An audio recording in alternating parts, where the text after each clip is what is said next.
You're listening to the Cyberwire Network, powered by N2K.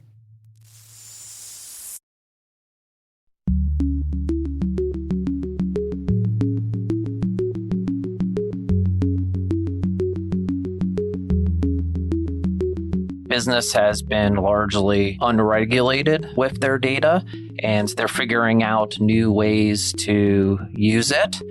And they need some guidance on how they should be regulated.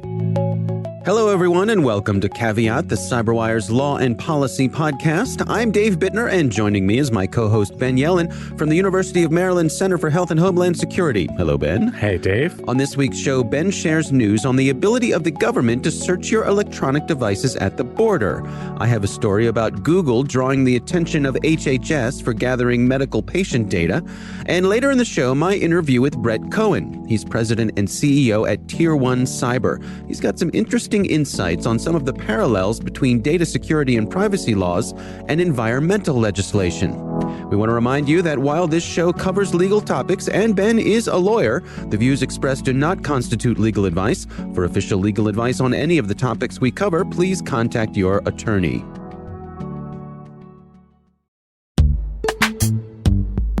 This episode is brought to you by Palo Alto Networks, the leader in cybersecurity.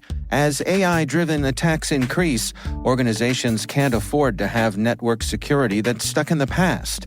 Discover how Palo Alto Networks can help you predict what's coming and proactively secure against it with a zero-trust, AI-powered network security platform built to secure whatever, whenever, wherever.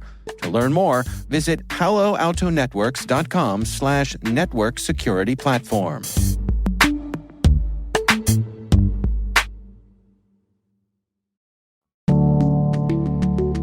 Ben, why don't you kick things off for us this week? So we had a big case in one of our areas of great interest, which are border searches. Yeah. So obviously the Fourth Amendment prevents unreasonable searches and seizures. There's an exception that's been recognized by the Supreme Court and other courts relating to searches at the border, just because that represents sort of a special need beyond traditional law enforcement. Right. We don't want bad people or contraband to be coming into this country. So at least the feeling in the past has been we shouldn't have as stringent requirements against searching either individuals themselves, their clothes, their body, etc. Even for U.S. citizens, we're talking about here. Yes, this applies to U.S. citizens and U.S. persons. Right. And it was specifically, the doctrine arose in the context of contraband. So whether we're bringing back drugs or items that otherwise would not make it through customs. This has become complicated when we start to discuss electronic devices. So a group of 11 plaintiffs filed a suit against the Department of Homeland Security, saying that their Fourth Amendment and First Amendment rights were violated when, in a number of circumstances, Customs and Border Protection would compel people to enter in their passcode to get access to their smartphone or their personal device. The named plaintiffs in this case are U.S. persons, U.S. citizens. The Customs and Border Patrol asked this named plaintiff to unlock her phone. This woman had a religious objection to having her phone unlocked because her and her daughters wear headscarves, and some of the photos contained pictures of her daughter without headscarves, which goes against her religious beliefs. So she didn't want that agent to be able to see those pictures. She and the other plaintiffs also asserted that this violated their rights against unreasonable searches and seizures. So a district court judge in Massachusetts held that suspicionless searches at the border violate the Fourth Amendment, that the government has to prove some sort of individualized suspicion to search a device. And the way the prevailing law had worked prior to this decision is there were sort of different rules for two different types of searches. For a routine search, which, you know, sort of just doing like a cursory glance at somebody's phone, not actually downloading any data, but just sort of combing through somebody's pictures and social media posts, that did not require any individualized suspicion. A non-routine search did require reasonable suspicion, which, as we've talked about before, is a standard below probable cause, but it still means you have to have a reason that you want to look at that device. What this court held is that for all searches of any electronic device at our border crossings, the government needs to show reasonable suspicion. So unless they can prove that, you know, they have some reason to think that you have evidence of contraband, illegal items on your phone, you know, unless they can prove that in court, then anything gleaned from that device is going to be inadmissible in a future criminal trial. And the court granted declarative and injunctive relief, meaning Customs and Border Protection, immigrations, and customs enforcement are prohibited for now from doing suspicionless searches of electronic devices at our border crossings. Now, what does this mean from a practical point of view? If I'm coming back from vacation or business travel and I'm coming through the border and that border security agent decides that they just don't like the look of me. By this rule, they can't make me have a bad day. They can't search my device. So it's always interesting talking about the practical impacts of this. If you or I were questioned by a Customs and Border Patrol agent and the guy in a scary looking uniform told us to unlock our device, we'd probably unlock it. You know, if they discovered that I had text messages about all the great drugs I was able to get a hold of during my vacation to Colombia or whatever. Right. And the government tried to prosecute me because of this decision, they would suppress that evidence because this Customs and Border Patrol agent didn't have any individualized suspicion. They had no reason beyond, a mere hunch that there would be evidence of criminal activity contained on that device. So I always wonder, is it realistic that somebody who's questioned, after a 12-hour plane ride, they're at an airport. Right. Customs and Border Patrol agent comes up to them and they're like, give us your passcode. We need to check your device. Somebody's going to be like, well, I'd like to cite the recent district court case. Yes, exactly. Al-Assad v. Nielsen, which, by the way, is the name of the case. So, there's that real world element to it. Certainly somebody who did say that is now fully within their rights to do so. There is some sort of complicated procedural element to this. Well, the declaratory relief here, the declaration that these types of suspicionless searches violate our constitutional rights, that has nationwide applicability. The injunction, which is the order that would prevent Customs and Border Patrol from instituting these searches, it's not entirely determined yet whether that will apply nationwide. There's going to be a separate hearing to make that determination because the plaintiffs in this case who sued didn't include in their briefs whether they wanted a nationwide injunction. Although, because these were 11 different plaintiffs who came in from all corners of the world and at 11 separate ports of entry into the United States, it seems to me that it would make sense to have some nationwide applicability. One of the people who I believe is one of the plaintiffs, but certainly, if not, was certainly mentioned when it came to this case, was a journalist who was coming through and got his device searched and was basically given a hard time by, I believe it was an ICE agent, about social media posts that were critical of the government. And that was part of why this person joined this case. That's my recollection of it.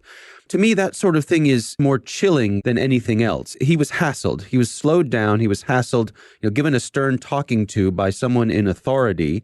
He was not arrested, but he was detained. Right. And, that could have a chilling effect on his First Amendment activity as a journalist. As I recall from, and I've, certainly read about the case you're talking about. I'm not sure if they were one of the plaintiffs in this case. Yeah. But they didn't have any suspicion that, there was anything incriminating on this journalist's device. They just knew that this person had been critical of the government. Well, and that's not illegal. No, not yet. We'll see if that changes by the time this episode airs. Okay. But yeah, you can see how that would have a chilling effect. And I think one thing that sort of brings up is how much information is actually contained on these personal devices. This is something that the Supreme Court recognized in an unrelated case, Riley v. California. We're not just carrying around a collection of physical material. We're carrying around a detailed record of our entire life, our religious, our political associations. Yeah. Conversations with friends and family that have nothing to do with our crossing of the border. Absolutely. So, it's very different than physical searches, than taking apart your suitcase and checking your baggage. Right. We're talking about something that's far more personal and intrusive. And that's something that the Supreme Court has recognized. So I think that informed this district court judge in this case that personal devices deserve this heightened level of protection just because of how much information is contained within them. Where does this likely go next? So my guess is that the government is going to appeal. First, there's going to be a hearing about whether the injunction will be nationwide. The Trump administration in general, led by Attorney General Barr, has been very adamant against nationwide injunctions. They're making sort of a nationwide effort in a whole different bunch of cases to prohibit these types of nationwide injunctions. If there is an injunction, I think the government would almost certainly appeal to the Court of Appeals. We would see if the Court of Appeals would issue a temporary stay on this decision pending what they decide. So it's possible that, today you have the right to not have a suspicionless search of your device at the airport, but if there's some sort of temporary stay issued by a Court of Appeals, that right might be eliminated for a certain amount of time. But it would go up to that Court of Appeals. It would be heard probably by a 3-judge panel of appeals court judges, and they'll consider the record and the facts that went into this district court decision. Would it likely head to the Supreme Court? It's possible. So, usually you'd have to see a circuit split to get a case come to the Supreme Court. That's more of a general rule of thumb. That's not always the case. The Supreme Court has ruled in on border searches, specifically in the context of the Fourth Amendment, how it qualifies as a special needs search. So, because they've weighed in on the past, perhaps this would be another opportunity for them to weigh in. But I'd say there's no guarantee that no matter what happens at the Court of Appeals level, that the Supreme Court would grant certiorari on a case like this. All right.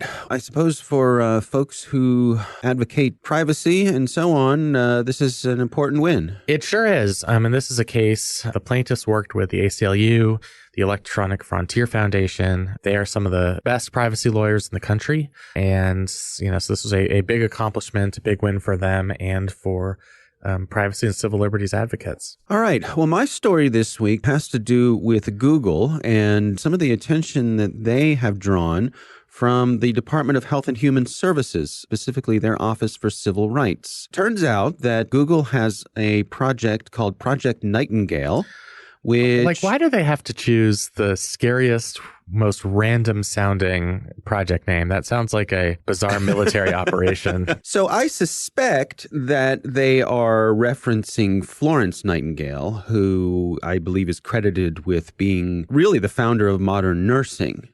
So I think that's probably what they're tying into. I see. Okay. Yeah. At any rate, Google teamed up with Ascension, which is a healthcare organization. It's a hospital system, specifically a Catholic hospital system. They operate in 21 states.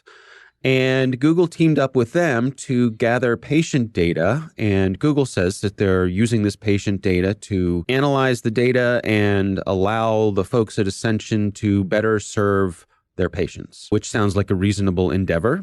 Sounds like something that you would want to do for the good of people. But as you and I have talked about before, we do have this thing in the United States called HIPAA, which covers privacy when it comes to your medical data. And that is what HHS is interested in, whether this partnership could perhaps be in violation of HIPAA.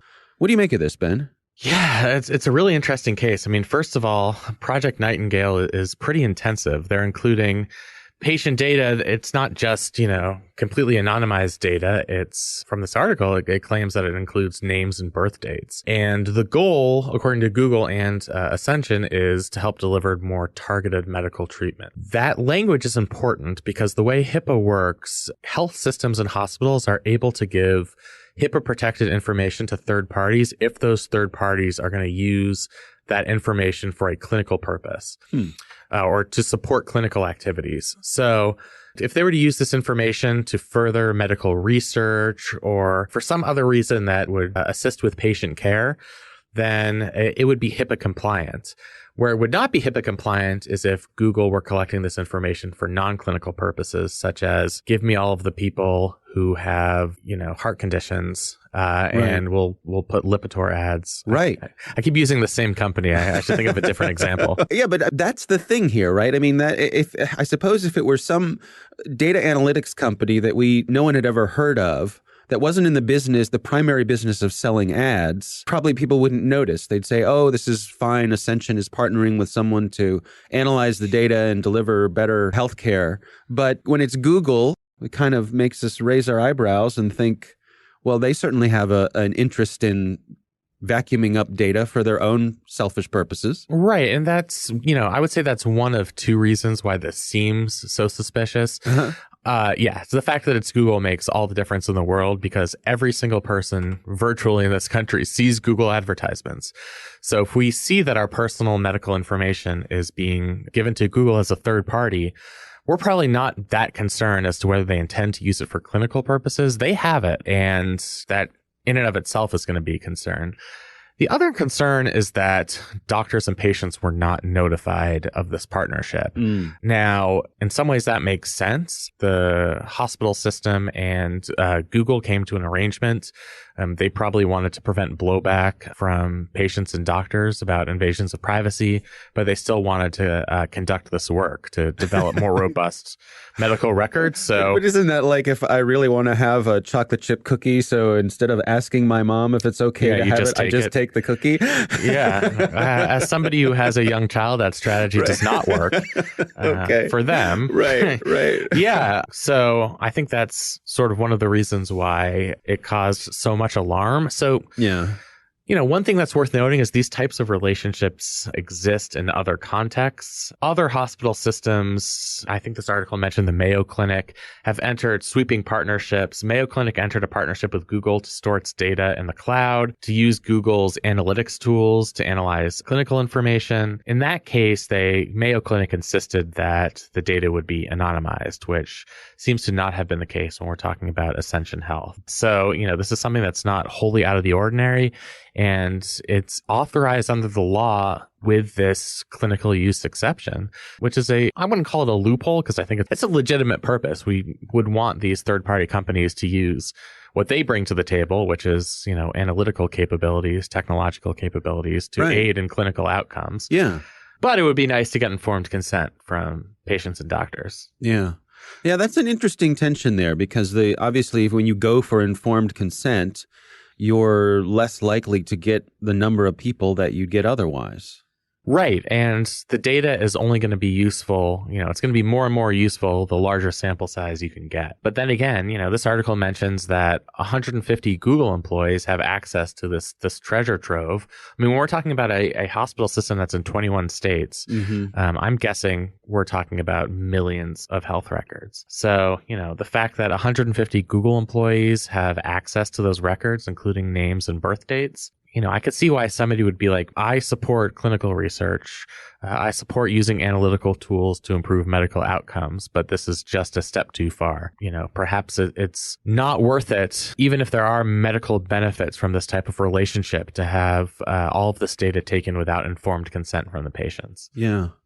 Well, I mean, it's interesting. The Wall Street Journal originally broke the story about this. And I suppose the system is working in the way it should, in that the Department of Health and Human Services is taking a look at this. And that's how we want these things to play out. Absolutely. So that's very promising. HHS is analyzing this relationship to see if there is evidence of a HIPAA violation.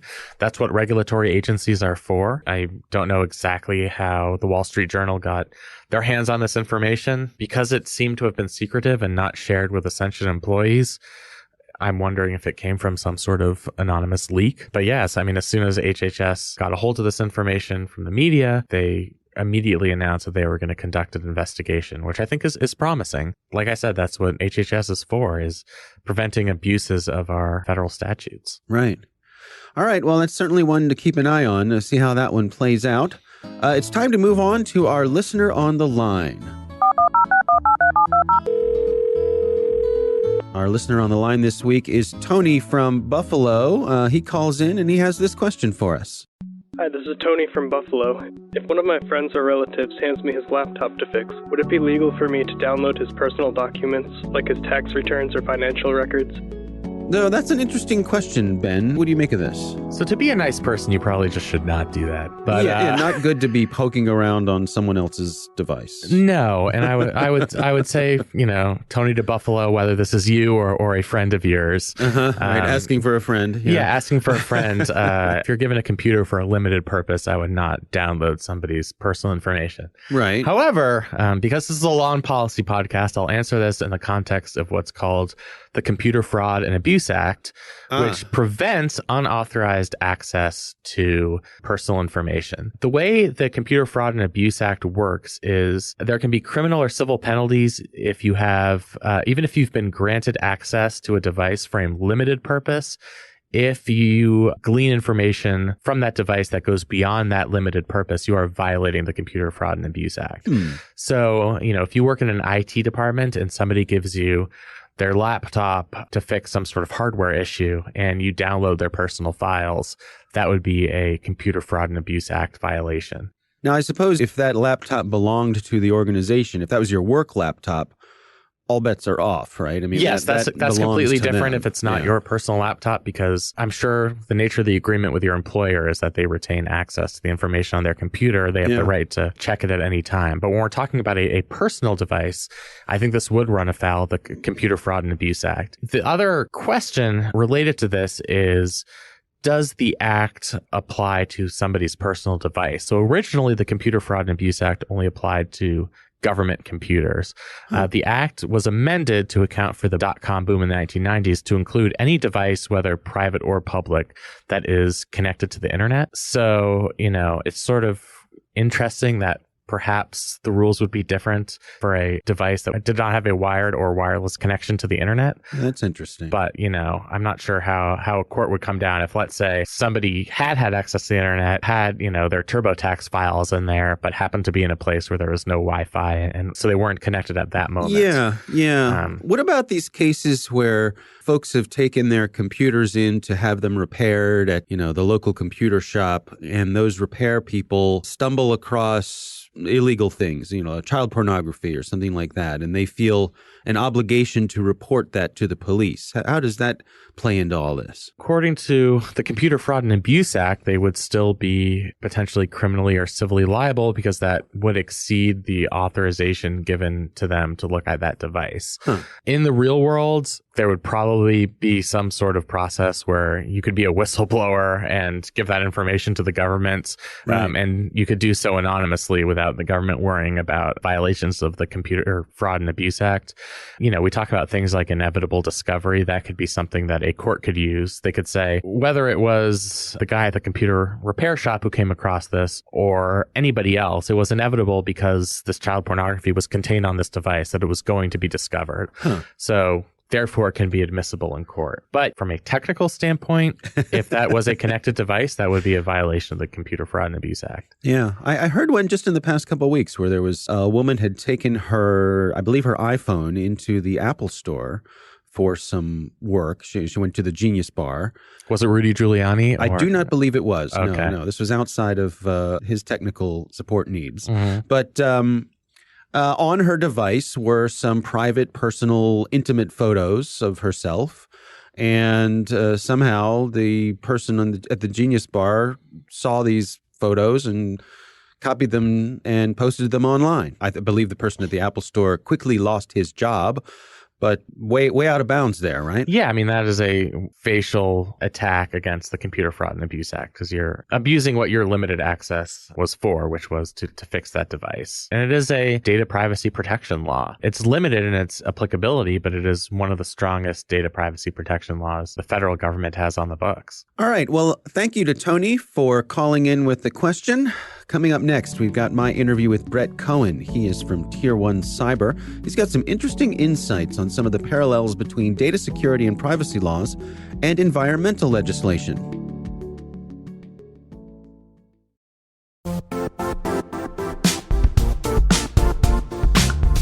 Now, a word from our sponsor, the Johns Hopkins University Information Security Institute, currently seeking qualified applicants for its innovative Master of Science in Security Informatics degree program. Study alongside world-class interdisciplinary experts and gain unparalleled educational, research, and professional experience in information security and assurance.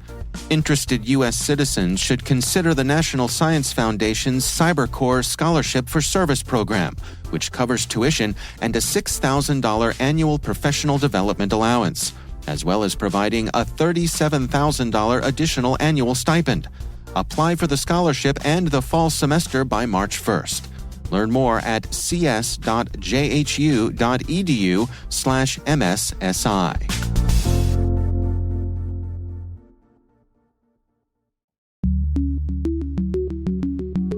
Ben, I recently had the pleasure of speaking with Bret Cohen. He is the president and CEO at Tier 1 Cyber, and our conversation centered on some of the interesting parallels, things I'd never really thought about before, about data security and privacy laws, and some of the things we've learned along the way from environmental legislation. Here's my conversation with Bret Cohen. When I've been talking to folks who are focused on the privacy side of cybersecurity, when it comes to things like data retention, I've heard people say that we need to change our mindset from this thought that we should be collecting and keeping all sorts of data, that rather than data being valuable, maybe we should think about data as being radioactive, that it has potential danger to it. If we get too much of it in one place, bad things can happen. Do you think there's something to that argument? Yeah, no, absolutely. I think we're at a point where companies are looking for guidance, what to do with all of this data. Business has been largely unregulated with their data, and they're figuring out new ways to use it. And they need some guidance on how they should be regulated in this area. And consumers need that guidance as well. We're over a year now into GDPR, and California has their own data privacy law that they're spinning up here.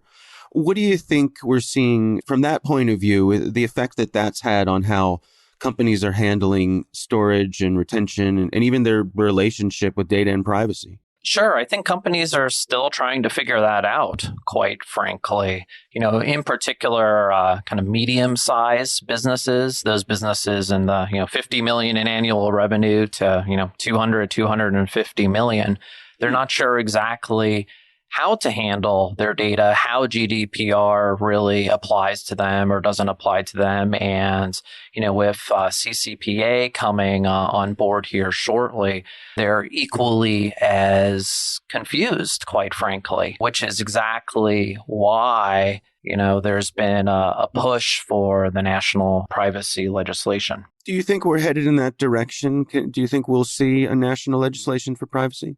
Absolutely, I do. I mean, it seems on a weekly basis, there's a different bill proposed. I believe in the last week or two, there was a bipartisan, not bill proposed, but information. The New York Times was reporting that they're working on a bipartisan proposal.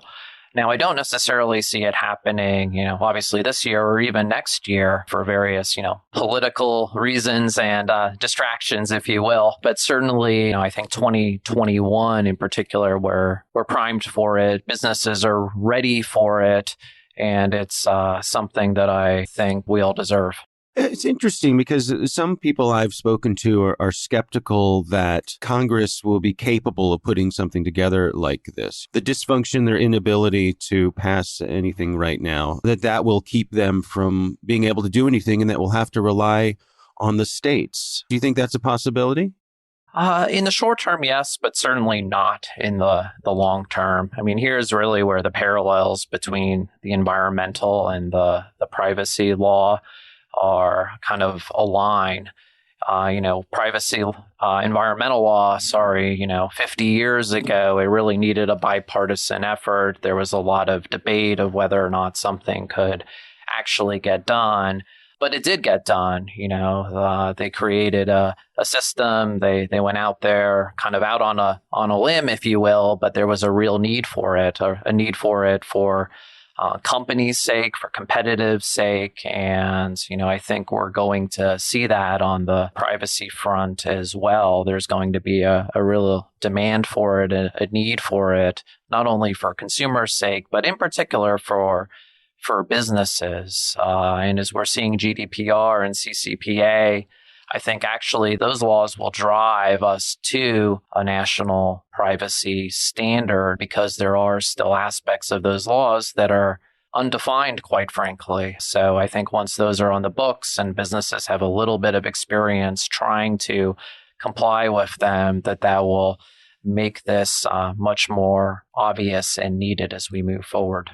Yeah, it's interesting to me that it does seem like that rare bit of policy interest that has genuine bi-policy support. It's non-controversial, these notions of privacy and security. It seems like both sides can get behind that. Absolutely. I think there is obviously a big business interest from some of the larger companies.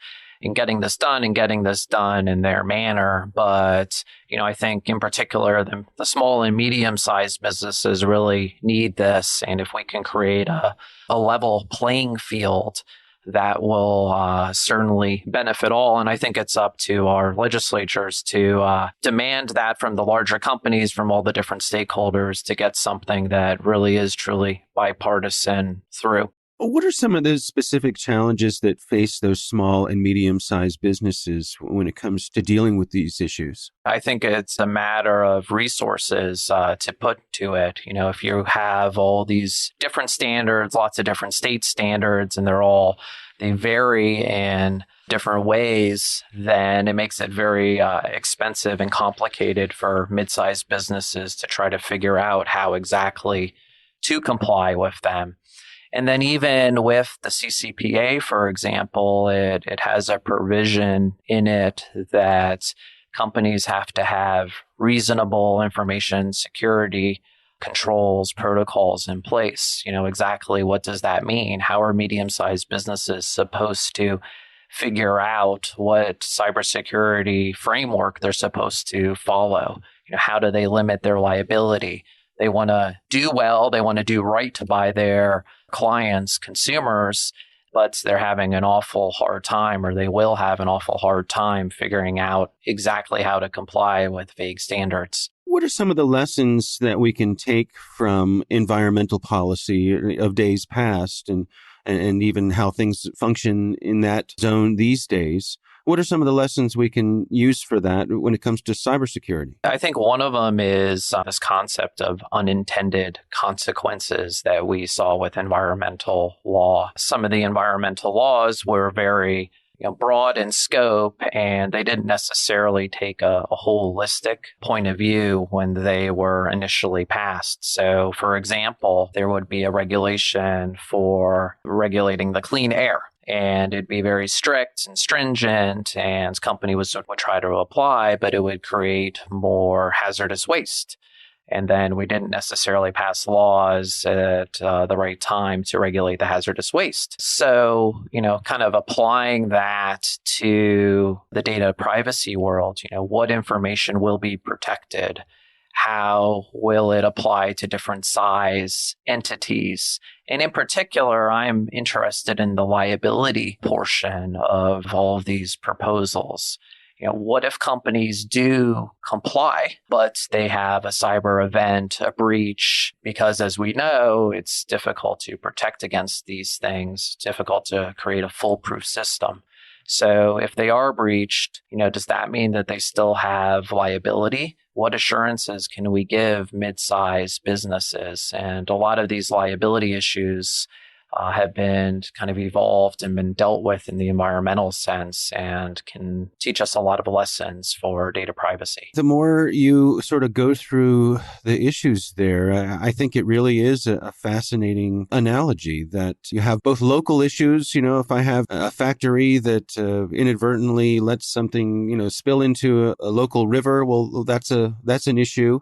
But also, there's the kind of thing that can cross borders. If something's released into the air, if you have pollution or something like that, then you've got, your neighbors, your national neighbors that could have something to say about that. And those are very similar things to the kind of things we're dealing with in the cyberspace.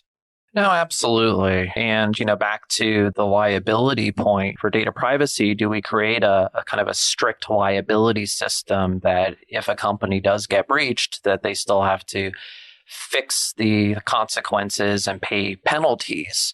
Or do we create some sort of safe harbor where companies, we lay out standards that if they comply with and they meet this kind of a reasonable threshold that they're exempt from liability, they might still have to fix some of the problems, but they've basically done everything they can do.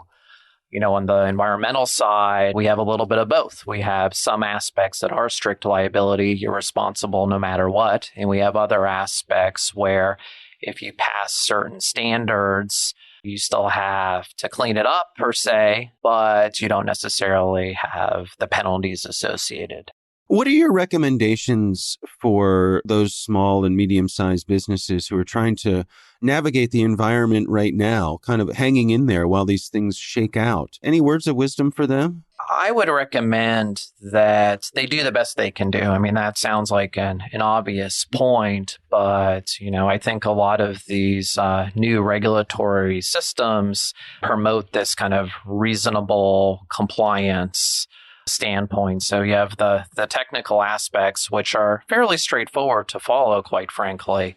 But then when it comes to their reasonable information security standards, what exactly should they follow? Interestingly enough, this is somewhat analogous to the Department of Defense. The Pentagon is implementing a new cybersecurity certification. It's called CMMC, Cybersecurity Maturity Model Certification.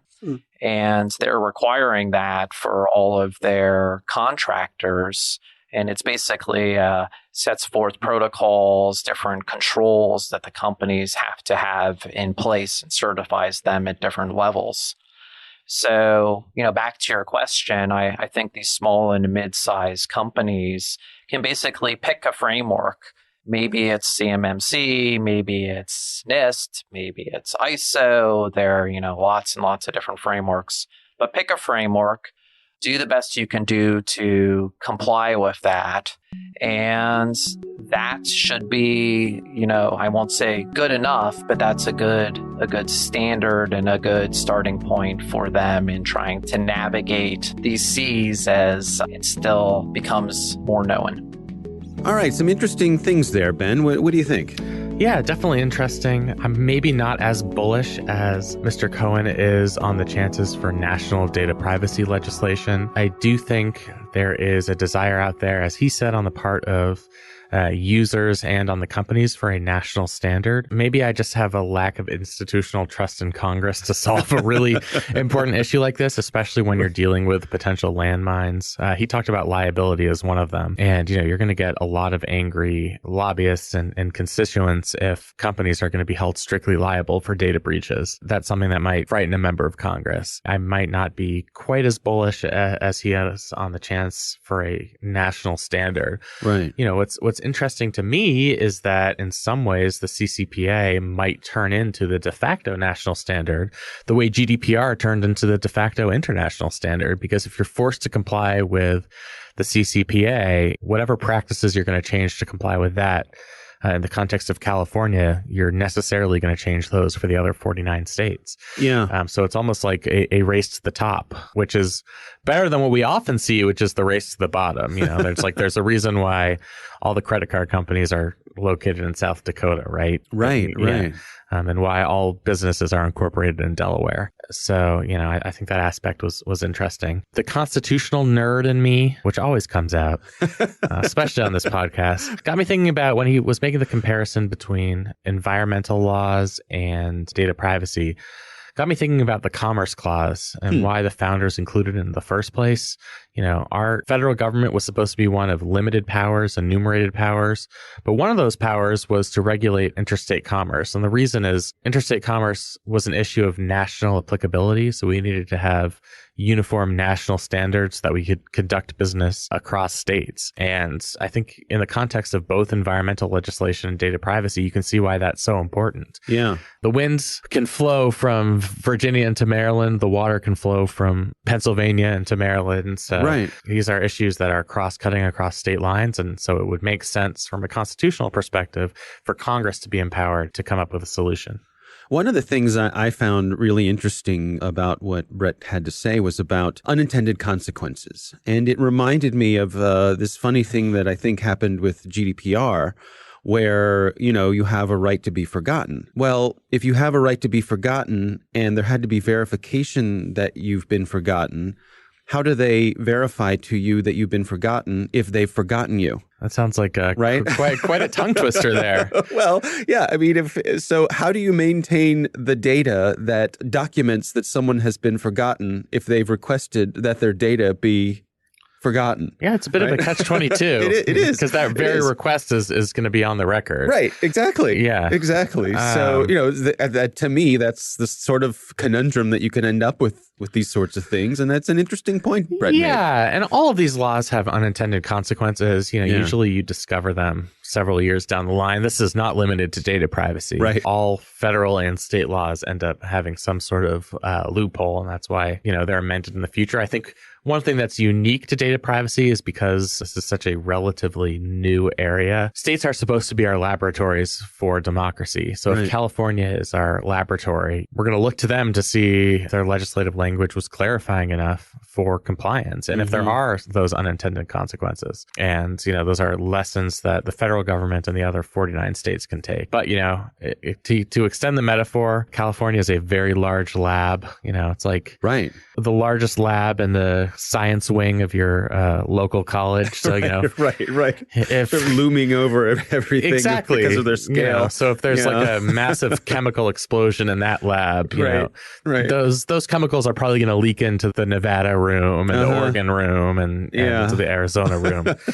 I think that creaking sound you hear is us stretching the metaphor beyond its breaking point. Yes, that's absolutely true. We should stop before it gets worse. Yeah. All right. Well, let's leave it there. Our thanks to Bret Cohen from Tier 1 Cyber for joining us. Really interesting insights there.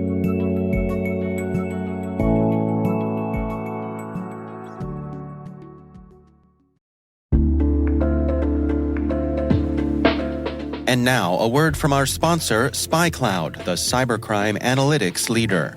SpyCloud disrupts cybercrime by telling you what criminals know about your business and your customers, so you can take action to prevent ransomware, session hijacking, account takeover, and online fraud. SpyCloud constantly recaptures and analyzes new data from the criminal underground, including credentials, session cookies, and PII siphoned from malware-infected devices. With knowledge of the specific exposed data criminals have in hand from InfoStealer malware on managed and unmanaged devices, security teams can respond with a more efficient and effective process called post-infection remediation that fits seamlessly into existing incident response frameworks. Get SpyCloud's post-infection remediation guide outlining the 7 steps for preventing a malware infection from becoming a full-blown ransomware incident. Visit spycloud.com/cyberwire. That's spycloud.com/cyberwire. And we thank SpyCloud for sponsoring our show.